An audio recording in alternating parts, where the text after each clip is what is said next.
আশা করি সবাই ভালো আছো। ক্লাস 9-এর দেখো his first flight lesson number 8 page number 68-এ একটা এক্সারসাইজ আছে।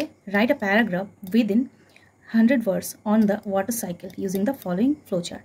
একটা ফ্লোচার্ট দেওয়া আছে। ফ্লোচার্ট মানে একটার পর একটা ঘটনা ফলোয়িংলি চলতে থাকবে অ্যাকর্ডিংলি। তো সেটা দেখে তোমাকে লিখতে হবে যে কিভাবে করে এই চার্টটা অনুযায়ী কাজটা হচ্ছে।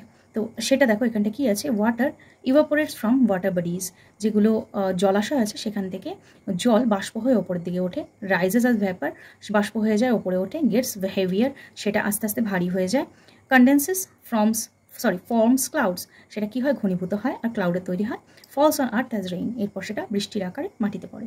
সেটাই কিভাবে তুমি ওয়াটার সাইকেলটাকে ডিসক্রাইব করবে। The water cycle is an important process in nature that keeps water moving around the earth. মনে রাখবে যে কোনো প্যারাগ্রাফ লেখার সময় সেটার ফার্স্টেই একটা প্যারাগ্রাফটা সম্পর্কে কিছু বলবে, সেটা সম্পর্কে অন্তত 1 থেকে 2 লাইন ডিসক্রাইব করার চেষ্টা করবে যে প্যারাগ্রাফটা কী নিয়ে। তো সেটাই এখানটা লেখা হয়েছে যে ওয়াটার সাইকেলটা আমাদের জীবনের জন্য বা নেচারের জন্য সবচেয়ে ইম্পর্ট্যান্ট একটা সাইকেল, যেটা ওয়াটারটা কী করে মুভ করে আর্থের মধ্যে।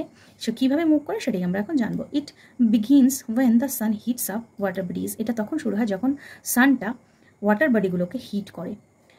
This water turns into vapor, goes higher, it cools down and becomes heavier. এরপরে ওয়াটারটা কী হয়, ভ্যাপার তৈরি হয়, বাষ্প তৈরি হয়, উপরে চলে যায়। উপরে চলে গেলে কী হয়, যে কোনো জিনিস আমরা জানি যে উপরের দিকে ঠান্ডা হতে শুরু করে।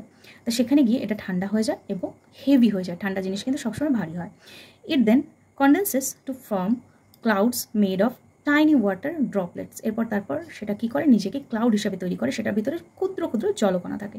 When the clouds become very heavy and full, যখন ক্লাউডটা প্রচণ্ড হেভি বা ভারী হয়ে যায় এবং ফুল হয়ে যায় ওয়াটার বডিজ দিয়ে, ওয়াটার ড্রপলেটস দিয়ে, the water falls down to the earth as rain, এটা তখন রেইন হিসাবে আর্থে পড়ে যায়। The rain water goes back into rivers, এরপর এই রেইন ওয়াটারটা আবার রিভারে যাচ্ছে, লেকে যাচ্ছে অ্যান্ড ওশানে যাচ্ছে। Some of it also goes into the ground and becomes ground water, এরপরে আর কিছুটা জল কিন্তু মাটির নিচেও চলে যায় এবং সেটা গ্রাউন্ড ওয়াটার হিসাবে স্টোর হয়, যেটা আমরা ইউজ করি। From there the sun hits it again, সেখান থেকে সান আবার তাকে হিট করা শুরু করে দেয়। And it the process continues, এভাবেই প্রসেসটা কন্টিনিউ করতে থাকে। This water cycle is very important because it gives us fresh water and helps all things survive. এই ওয়াটার সাইকেলটা এতটাই গুরুত্বপূর্ণ যে এটা আমাদের বাঁচতে সাহায্য করে এবং সব জীবজন্তুকে বাঁচিয়ে রাখতে সাহায্য করে। ওকে, আশা করি এটা তোমাদের প্রচণ্ড হেল্প হবে, কারণ এটা তুমি একদম এইভাবেই লিখতে পারবে। আশা করি পুরো নাম্বারও পাবে। আর এটা কিন্তু পুরোপুরি লিখবে প্রেজেন্ট ইনডিফিনিট টেন্সে, এটাকে কোনো চেঞ্জ করবে না, কারণ এই সাইকেলটা কখনোই চেঞ্জ হবে না, এইভাবে করেই চলতে থাকবে। তাই এটা যেহেতু প্রেজেন্ট ইনডিফিনিট টেন্স, তার জন্য চেষ্টা করবে এইভাবে করেই লেখার। কন্টিনিউয়াসের করার দরকার নেই, ইনডিফিনিট টেন্সে সব কিছু করবে। ওকে।